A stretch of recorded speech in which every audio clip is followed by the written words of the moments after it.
Assalamu alaikum and welcome to the Literary Gentleman. So today we will discuss about English grammar. In English grammar, we will study about present simple tense. So present simple tense is one of the best tense which we should know about. So present simple tense, the present simple tense is one of the most common tenses in English. अब present simple tense जो होता है इसको present indefinite tense भी कहा जाता है, इसको प्रेजेंट टेंस भी कहा जाता है, सिंपल प्रेजेंट भी कहा जाता है। ठीक है, तो अब सिंपल प्रेजेंट के अंदर क्या होता है कि सिंपल प्रेजेंट जो है वो टेंसेस में से कॉमन टेंस है जो डेली बेसिस पर इस्तेमाल होता है। ठीक है, ये कॉमन टेंस है। We use the present simple tense to express usual and repeated action, affairs, event, situation और habit। अब क्या होता है कि प्रेजेंट सिंपल जो है वो हम कब यूज़ करते हैं, जब कोई भी एक्शन वो बार बार रिपीट होता है।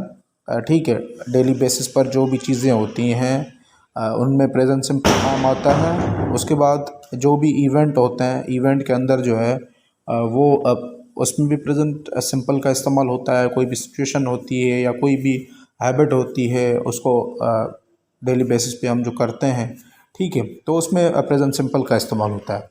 सो नीचे चलते हैं, forming the simple present tense. अब देखें प्रेजेंट सिंपल को हम किस तरह लिखते हैं ना। पॉजिटिव सेंटेंस होगा जब, तो पहले हम सब्जेक्ट रखेंगे, इस यहाँ पे एस का मकसद है सब्जेक्ट, और V1 मतलब वर्ब जो है वो फर्स्ट फॉर्म रखेंगे हम। उसके अलावा ऑब्जेक्ट जो है वो ऑब्जेक्ट रखेंगे।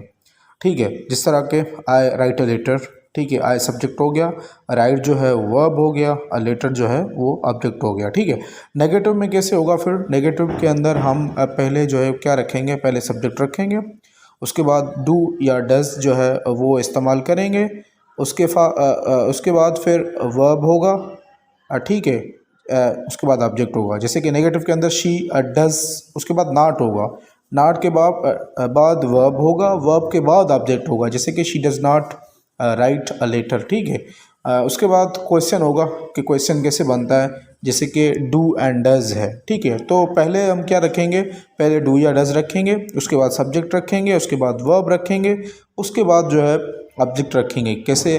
Do you go to school, ठीक है, तो डू बाहर आ गया, उसके बाद जो है वो हमारा सब्जेक्ट आ जाएगा, उसके बाद जो है वो आ जाएंगे।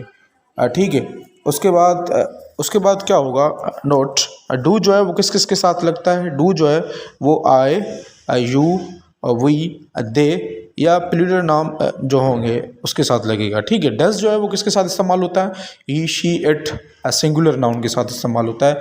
कोई भी नाम होगा, ठीक है, असलम हो गया, अली हो गया, दानिश हो गया, कोई भी हो गया, ठीक है, तो इनके साथ जो है वो डज इस्तेमाल होगा। नीचे एग्जांपल दिए गए हैं, जैसे कि I do not go to school, ठीक है, I do not go to school, I go to school, do I go to school, does she go to school. ठीक है, मैं स्कूल जाता हूँ, ठीक है, वो खाना खाता है, ठीक है, हम ऑफिस जाते हैं, वो क्रिकेट खेलते हैं।